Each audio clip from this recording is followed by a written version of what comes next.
ओम नमो भगवते वासुदेवाय। नमस्कार दोस्तों, स्वागत है आप सभी का हमारे चैनल भक्ति ज्ञान में। दोस्तों, आज मैं आपको पौष मास के शुक्ल पक्ष की एकादशी पुत्रदा एकादशी व्रत की कथा सुना रहा हूँ। एक दिवस कुंती पुत्र ने कहा, हे देवकी नंदन, अब मैं पौष मास की दूसरी एकादशी के बारे में जानना चाहता हूँ। अतः आप इस एकादशी का भी नाम बतलाइए, इसकी पूजन विधि बतलाइए, इसके देव का नाम कहें, इससे प्राप्त होने वाले पुण्य के बारे में भी विस्तार से कहें। देवकी नंदन भगवान श्री कृष्ण बोले, हे नरेश, इस एकादशी को पुत्रदा एकादशी कहते हैं। विधि और नियमानुसार ही इसका पूजन करें। इस व्रत में नारायण भगवान की पूजा करनी चाहिए।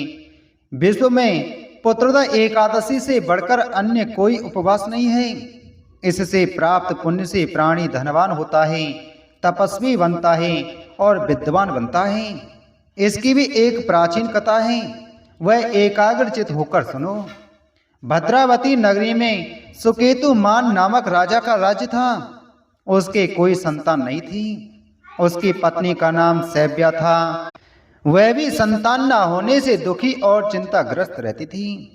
पुत्रहीन राजा के पितर भी दुखी होकर पिंड ग्रहण करते थे। वे भी चिंतित हो सोचते थे कि नरेश के मरणोपरांत कौन उन्हें पिंडदान करेगा। राज्य में सर्वत्र खुशहाली व शांति थी, लेकिन राजा को बंधु बांधव, मंत्री, मित्र, राजस, हाथी, घोड़ा आदि से संतोष नहीं होता था। उसका एकमात्र कारण पुत्रहीन होना था।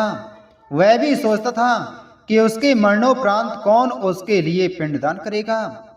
पुत्र बिना वह कैसे देवों और पितरों का ऋण चुका पाएगा। पुत्रहीन घर में सर्वत्र अंधकार ही रहता है। निस दिन राजा चिंता में डूबा हुआ रहता था। उसने आत्महत्या के बारे में भी सोचा, परंतु यह उसे अत्यंत महापाप लगा। अतः उसने वह विचार छोड़ दिया।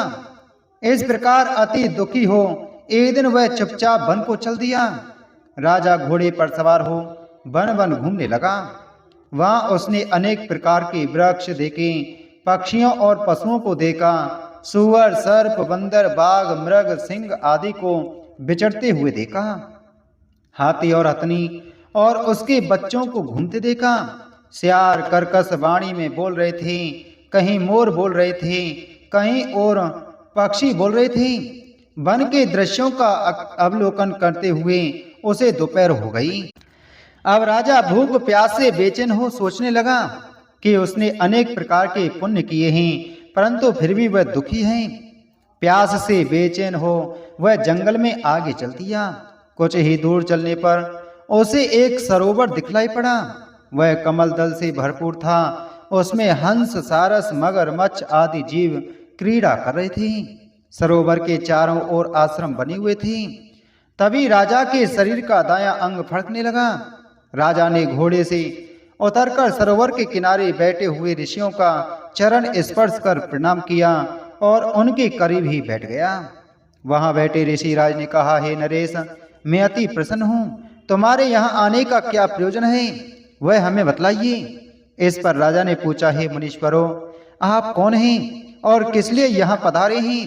तो ऋषि राज बोले, हे राजन, आज पुत्र की इच्छा करने वाली को उत्तम संतान देने वाली पुत्रदा एकादशी है। हम लोग विश्व देव हैं और इस सरोवर पर स्नान करने आए हैं। इस पर राजा ने ऋषि राज को सारा हाल बताकर कहा, हे ऋषि राज, पुत्र न होने से मैं अत्यंत दुखी हूँ। यदि आप मुझ पर प्रसन्न हो तो मुझे पुत्र प्राप्ति का वरदान दीजिए। इस पर ऋषि ने नरेश को धैर्य बनाते हुए कहा, हे नरेश, पुत्र प्राप्ति के लिए पुत्रदा एकादशी उपवास सर्वोत्तम है। पुत्र प्राप्ति के लिए आप पुत्रदा एकादशी व्रत परिवार सहित करें तो आपको पुत्र प्राप्ति अवश्य होगी। ऋषि राज के कथनानुसार राजा ने उस दिन प्रयाण किया और ऋषि वंदना कर अपने महल को वापस आ गया। राजा ने परिवार सहित एकादशी व्रत संपन्न किया। उसी रात्रि रानी ने गर्भ धारण किया। यथा समय रानी ने एक पुत्र रत्न को जन्म दिया तो समस्त राज्य में प्रसन्नता छा गई। वह राजकुमार समयानुसार बड़ा हुआ और अत्यंत बलवान, धनवान, वीर, गंभीर तथा यशस्वी प्रजापालक राजा बना। कृष्ण भगवान ने कहा, हे नरेश, पुत्र प्राप्ति के लिए इस पुत्रदा एकादशी का उपवास अवश्य करना चाहिए। इस उपवास को विधि पूर्वक करने और दान दक्षिणा देने पर निसंतान दंपति को अवश्य ही पुत्र प्राप्ति होती है और मरणोपरांत विष्णु धाम की प्राप्ति होती है। बोलो एकादशी महात्म की जय। बोलो श्री कृष्ण चंद्र भगवान की जय।